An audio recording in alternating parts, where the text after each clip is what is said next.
What could be the reason that America, despite being the world's largest oil producer, cannot use its own oil even if it wants to? It is much like a farmer growing crops on his own land. Then, whenever he wants to use that crop, he has to join hands with someone else. In the world we actually live in, what is seen in front of us and the reality behind us is always different. Similarly, millions of containers go to America from China every year. But why does America throw them in a pile of garbage? And in the middle of all this, how does Iran smuggle Boeing 777 aircraft in front of the whole world? Let's know all this in today's episode. Millions of ships are sailing on the seas of the world, and 90% of the economy of our civilization survives on the shoulders of those ships. Thousands of container ships are crossing the vast ocean at any moment, and on each ship there are thousands of iron boxes. The clothes you wear, the mobile phone you hold in your hand, were once inside these boxes. Yes, from a distance it seems that goods will come in containers, empty containers will go back, everything seems to be according to plan. But in reality, there is such an inconsistency hidden in this flow that your eyes will pop out when you hear it. However, China has become the factory of the whole world in the last few decades. Their huge exports and limited imports have created a huge trade empire. So when these stacks of containers reach the ports of Europe or America, the real stage of the problem begins.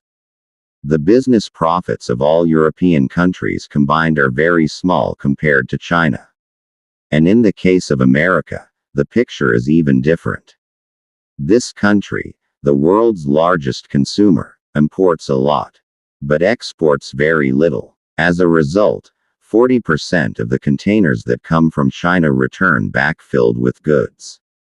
But then where does the remaining 60% go? It is not that all the containers return empty. Because sending empty containers means extra costs. It costs about $3,000 to send each empty box back to China, and it also takes up valuable space on the ship.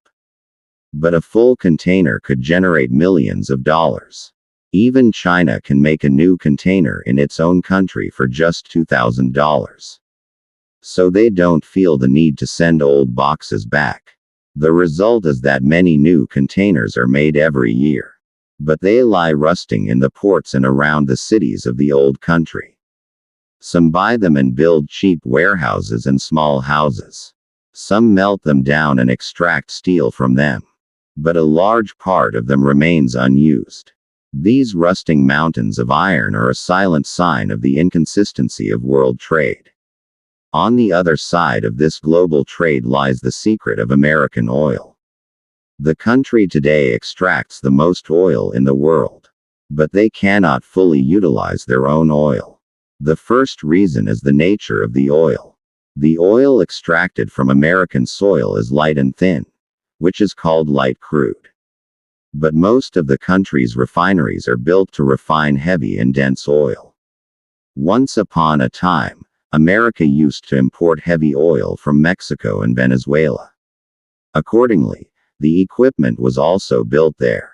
However, now, to replace that equipment and make it suitable for processing light oil, more than $200 billion of investment is required. Which is not possible in a very short time. So they sell light oil abroad at high prices and import heavy oil from abroad at low prices. The second reason is the infrastructure crisis. They do not have sufficient pipelines from where oil is discovered and extracted to the refineries. For example, even though Texas has an oil sea, they do not have enough pipelines to reach the refineries on the East Coast. States like California also depend on imported fuel for about 70% of their energy because they do not have their own pipeline infrastructure. As a result, even if the country has oil under its soil, it cannot reach the right place. However, if we now turn our eyes to the politics of sanctions and blockades, we will see a different dramatic story. Iran has been under severe sanctions imposed by the United States for many years. They cannot buy or sell anything from America or its allies. Yet, a private airline called Great Air in Iran is seen using many American Boeing and European Airbus aircraft. But how is this possible? Every bit of this story is like a thriller movie. In 2024-25, 5 Boeing 777s are seen suddenly in the hands of Iran. Originally, these aircraft belonged to Singapore Airlines. They had been abandoned in the Australian desert for a long time. Iran could not buy them directly because of the sanctions. So first, an American-based company bought them. Later, on the papers, they were shown to be sold in the names of 2 fake companies in Madagascar and Cambodia. In fact, these companies had no real existence. Everything was just a name to avoid sanctions. Then, when these aircraft came under the name of Madagascar, they went beyond the control of the U.S. authorities. Then the planes filed for maintenance and started their journey towards Kenya. But as soon as they entered the airspace of Afghanistan,